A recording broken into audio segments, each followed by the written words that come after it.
ça c'est le résultat du shooting photo d'une séance portrait en duo et je te propose qu'on regarde ensemble ce que j'ai réussi et ce que j'ai beaucoup moins réussi. On commence par le commencement, je te donne du contexte. À ma droite, modèle numéro 1, Manoé, que tu as pu voir dans un nombre incalculable de mes vidéos, on va pas toutes les compter. À ma gauche, modèle numéro 2, Claire, que tu as déjà aussi croisé dans certaines de mes vidéos dédiées au portrait. Au centre, Marius le chat, un BG dont le léger strabisme lui donne un air profond et intelligent. Ensuite, moi, le photographe, Nico DT, abonne-toi et la cloche. Entre mes mains pour ce shooting, cette grosse bébête de 100 mégapixels sur du moyen format, quasi, l'Hasselblad X2D.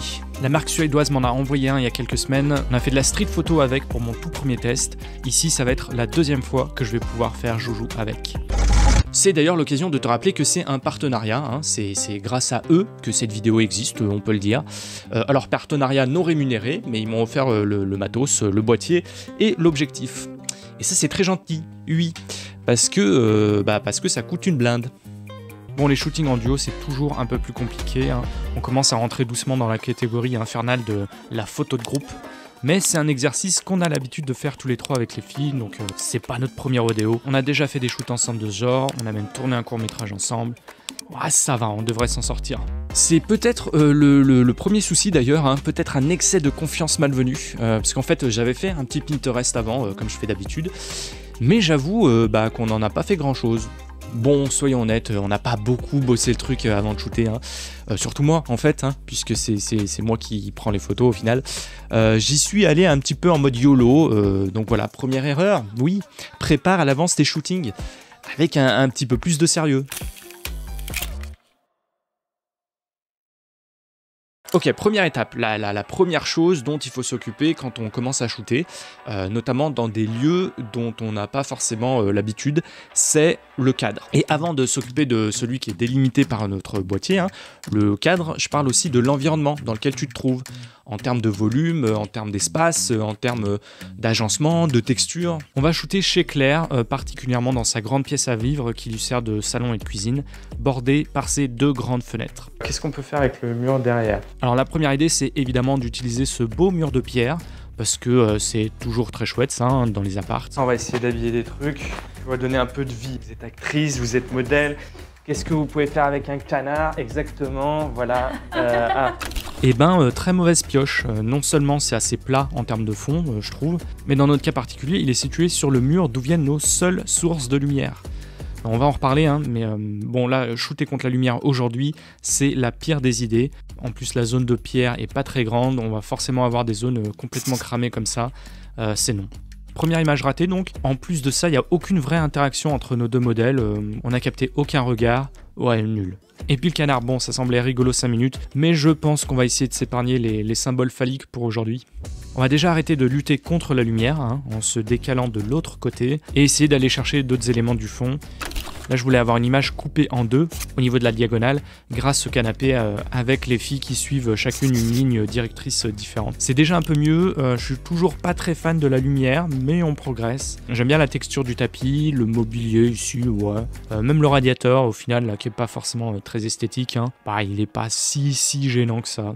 C'était ce que je cherchais en shootant chez Claire, hein, c'était de récupérer.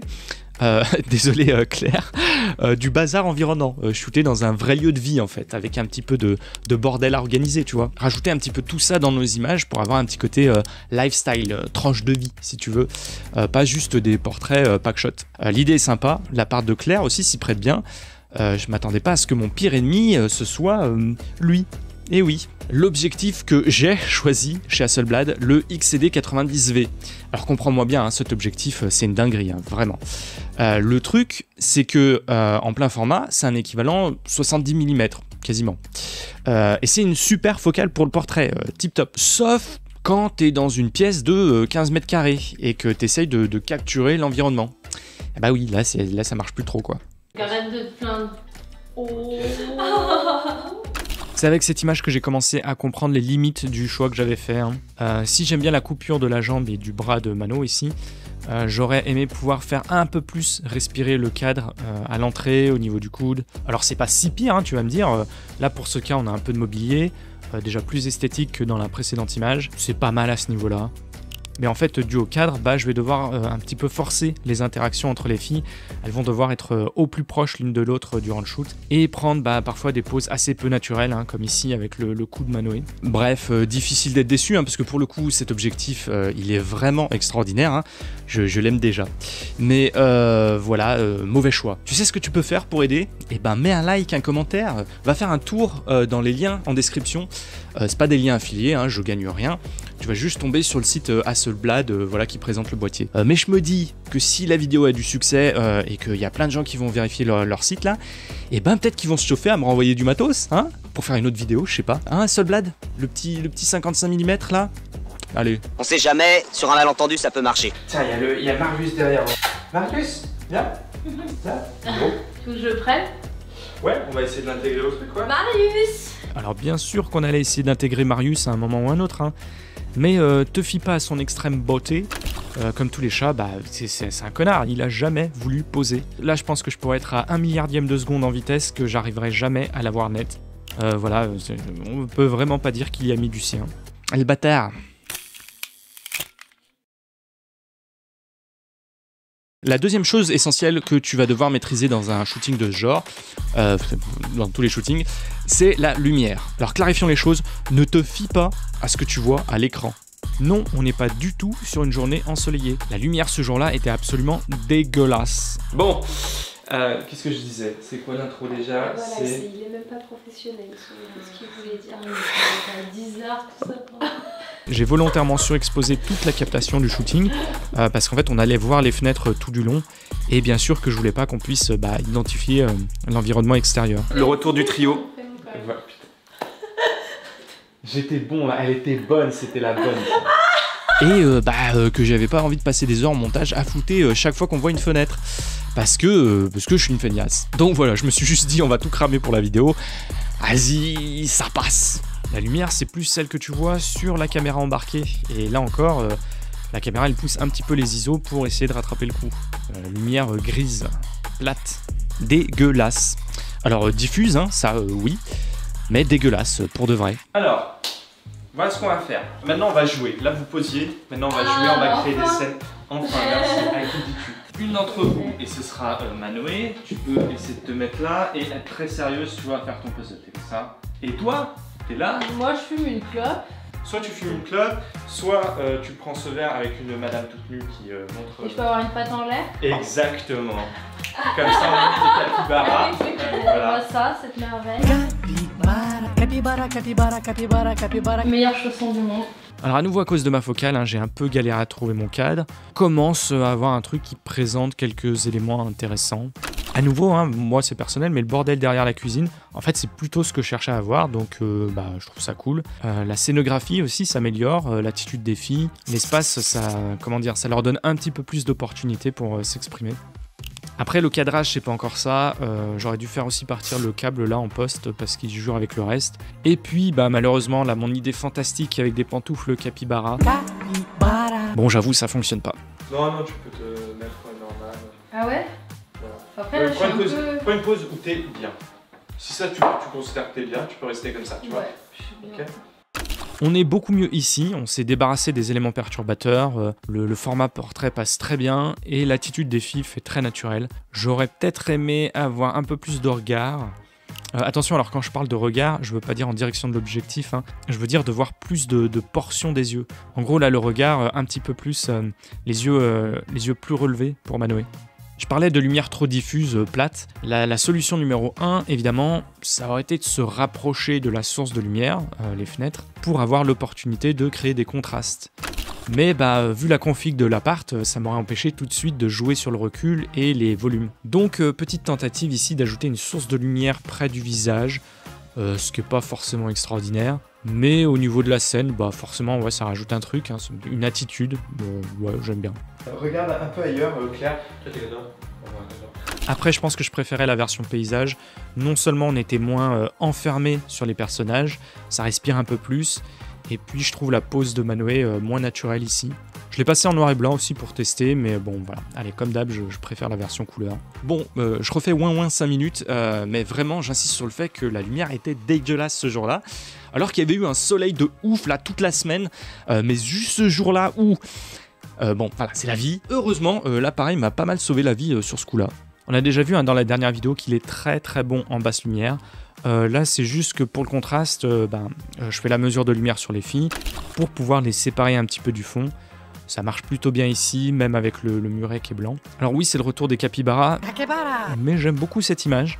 J'aime bien le regard caméra de Manoé, l'attitude blasée de Claire. Je trouve que ça fonctionne pas mal. Et il faut aussi qu'on parle des couleurs, hein, notamment des tons chers. En plus d'être sur un moyen format, c'est vraiment pourquoi je voulais travailler avec Hasselblad. C'est pour leur maîtrise de la science des couleurs. Surtout pour la peau.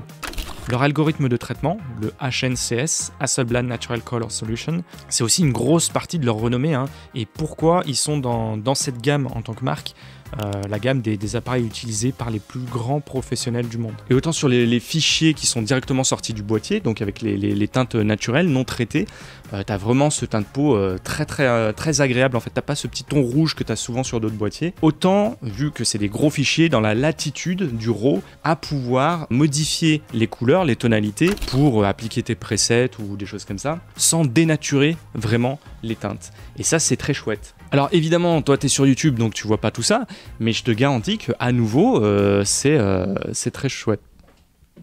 Ouais, j'enregistre. Salut. Sinon, bon, au lieu de parler de photos, bon, la photo, hein, voilà. Moi, je vais te parler de photos animées. Je vais t'inviter à aller regarder ma participation au Nikon Film Festival de cette année, qui s'appelle Portrait de famille, réalisé par Nicolas Sankis, que tu peux, voilà, tu peux cliquer sur le lien là. Tu rajouteras quelque chose, hein? Le lien ici, là, voilà, quelque part par là, ou par là, ou par là. Voilà. Bisous. Ok. Merci. Ok, le respect est mort. Pardon, je disais donc, c'est très chouette, hein, la résolution, les couleurs. Mais tout ça, forcément, ça a un coût. Hein, un fichier aussi gros, 16 bits et tout. C'est 200 mégas la photo. Eh bah oui, mais c'est un appareil pro, donc qui sous-entend aussi un processus de production professionnel. Voilà. Mais il y a un truc dont honnêtement je pensais en avoir rien à faire, mais au final je peux plus m'en passer, et je comprends pas que ce soit pas institutionnalisé sur tous les boîtiers. Les cartes dessus, c'est des CF Express, comme ça. Alors bien sûr que oui, j'en ai une. Bon, c'est des CF Express de type B. Bien sûr que moi j'ai une de type A, donc en racheter une, flemme. Mais au final, t'as pas besoin de carte. Là-dedans, t'as un disque dur SSD d'1 Tera. Là-dedans, tes photos là, à 200 mégas, en fait, t'en mets 4600 sans avoir besoin de carte. Et pourquoi ça existe pas partout? C'est sérieux. Alors, un SSD, je comprends, hein, c'est ma stock.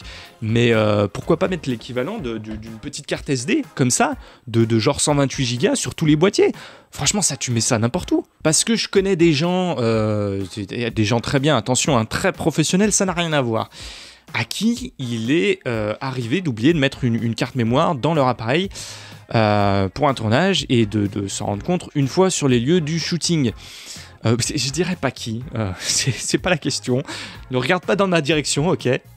Bref, pourquoi c'est pas sur tous les appareils de base, oui.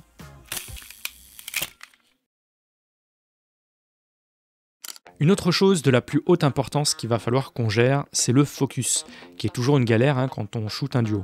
Alors déjà, commençons par ça. Non, nos personnages n'ont pas à être forcément sur le même plan focal. Et non, nos deux personnages n'ont pas à être nets tous les deux. Laisser Claire dans le flou, ici, ça sert à une démarche narrative, où chacune est perdue dans son monde qui lui est propre, et séparée de celui de l'autre. Ici, on accentue Manoé, avec son regard dans le vide. Ici, c'est Claire qui prend l'ascendant, qui est le sujet principal, avec son regard caméra. Ce qui fait que la gestion de passer d'un point de netteté sur l'une ou sur l'autre, ça va être essentiel. Là-dessus, pour gérer ça sur le X2D, c'est pas mal foutu, puisqu'en fait, il détecte les deux visages, et bon, bah, tu peux forcément juste toucher celui que tu veux, mais soit juste swiper, comme ça, pouf, pouf, et ça passe de l'une à l'autre. Il y a même mieux, si tu shootes souvent des groupes, j'ai lu plus tard dans la notice que tu peux attribuer le changement. Tu sais, si tu as une bague paramétrable sur ton objectif, voilà, tu l'attribues à la bague, et c'est encore plus simple, tu as juste à tourner, pouf, pouf, pouf, ça change de personne. Oui, j'ai lu la notice après avoir fait mes 2 shootings où j'utilisais l'appareil photo pour la première fois. Faudra quand même que je fasse un jour des vidéos où je te montre que je peux être pro aussi, hein, des fois. Des fois, je fais des trucs bien, tu sais. Je suis pas qu'un galérien dans la vie. D'ailleurs, ma formation portrait sort dans l'année. Pour être tenu au courant, inscris-toi grâce au lien dans la description. Tu veux pas louper ça, bien sûr. T'as envie de m'appeler Sensei.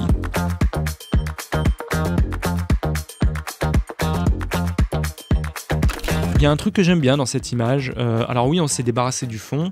On est vraiment sur un portrait de Claire au final. Mais on a toute cette partie de découpe en bas de l'image, là, avec son bras et sa jambe, qui est assez original. Le look de Mano dans le flou.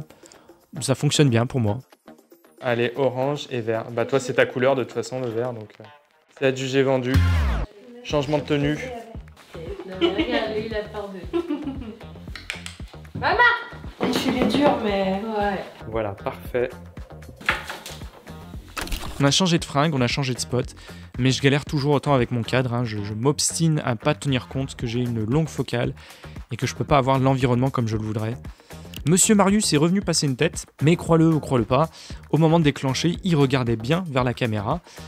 Mais bien sûr, bon... L'enfoiré. Qu'est-ce qu'il est chou.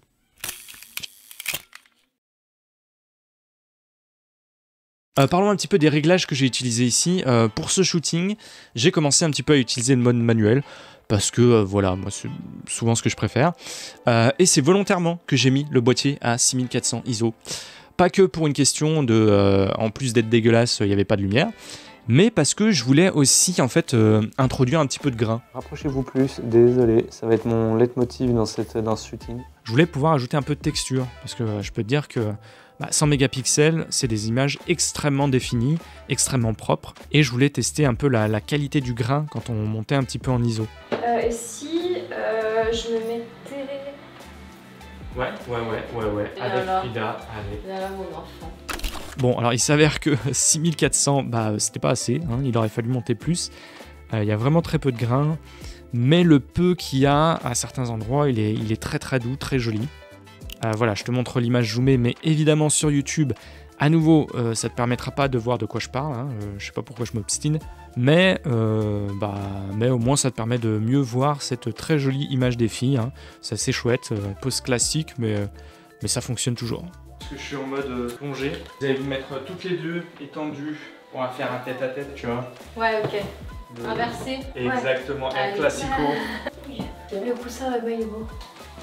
Tac. Agir et penser comme un chat. Ah, c'est génial ça. J'ouvre la page, apprendre à dire non. Voilà ce que nous pouvons prendre comme exemple sur le chat. Si tu peux tourner un peu la couverture vers moi. Image qui symbolise pour moi le problème majeur de cette séance. Hein. L'image aurait vraiment pu être très cool, mais je suis encore prisonnier de ma focale qui ne me permet pas d'avoir tous les éléments que j'aurais voulu. Le cadre est un petit peu trop limité. Pourtant tout le reste fonctionnait, hein, l'attitude et les poses, les titres des bouquins, déjà vers la beauté, et puis Claire qui lit un livre pour comprendre les chats alors que Mano joue avec lui là. Alors Marius qui, je le reconnais, ne ressort pas vraiment à l'image, en plus d'être flou évidemment, parce que je sais pas si Claire a choisi un chat qui a sorti à son tapis, ou elle a choisi un tapis qui a sorti à son chat, mais bon, pour les photos, c'est pas pratique. Bon, je finis par me résoudre à prendre des headshots qui sont sympathiques, hein, qui fonctionnent bien, mais là en fait on est sur des plans serrés. Du coup je trouve que le fond aurait dû être plus neutre. En fait on a vraiment des détails trop parasites qui à nouveau auraient présenté quelque chose d'intéressant que dans un plan plus large. Bah ouais. Donc à nouveau ce problème de choix de focale. Hasselblad, fais péter un ou deux petits objectifs supplémentaires là. Le rat. Discret, prudent, intelligent. On s'est arrêté au bout d'une heure et quelques finalement de shoot seulement, et on n'aura pas eu le temps d'essayer d'utiliser la pièce de coiffure de Claire. Oui, parce que Claire est coiffeuse. Et oui, welcome. Vas-y, fais-nous ta promo, c'est sur Esthète Lyon. Tu es Voilà, coiffeuse à Estelle Pillon, domicile. je suis coiffeuse et je suis très gentille. Vous passerez un bon moment, promis. Alors, est-ce que tu me permets de te balancer un petit le matériel ne compte pas, avec un boîtier qui coûte 7000 balles dans les mains, juste parce que j'ai envie de t'offrir un petit peu de matière pour m'insulter dans les commentaires. Ça me fait plaisir, vas-y, c'est pour moi. Blague à part, j'espère quand même que le message arrive quand même à rentrer dans les oreilles de 2-3 d'entre vous. Hein. Le matériel compte pas pour se lancer, pour aller shooter, pour prendre des images et pour comprendre la photographie. Évidemment que quand tu as des besoins spécifiques, en plus des besoins pro, bah tu as besoin de matériel technique spécifique. Oui, c'est sûr. Et c'est le cas du X2D, hein. C'est un appareil professionnel qui va pas s'adresser à tout le monde. Hein. Mais pour ceux qui veulent entrer dans cet univers, le moyen format, honnêtement, c'est une bête, vraiment. Voilà, j'ai très hâte de continuer à l'explorer de mon côté. En ce moment, j'ai très envie de me relancer dans le portrait. Et j'ai hâte de réfléchir à comment l'utiliser pour ce que moi je veux faire. Et quel type d'image je vais aimer produire avec. Voilà, donc merci Hasselblad. Comme d'hab, à chaque fois que je filme mes shootings, la loi de Murphy fait que c'est toujours dans les pires conditions, mais au moins c'est plus fun pour toi. Et puis, il y a toujours ces quelques images qui me plaisent le plus quand on est tous les trois. C'est les images qui montrent la complicité et sans doute la vraie personnalité de Claire et Manoé quand elles sont ensemble. Allez, on se laisse là, j'espère que ça t'a plu. Prochaine vidéo, promis, je reviens avec mon documentaire. Voilà, des bisous, bye bye, see you mate, keep on creating.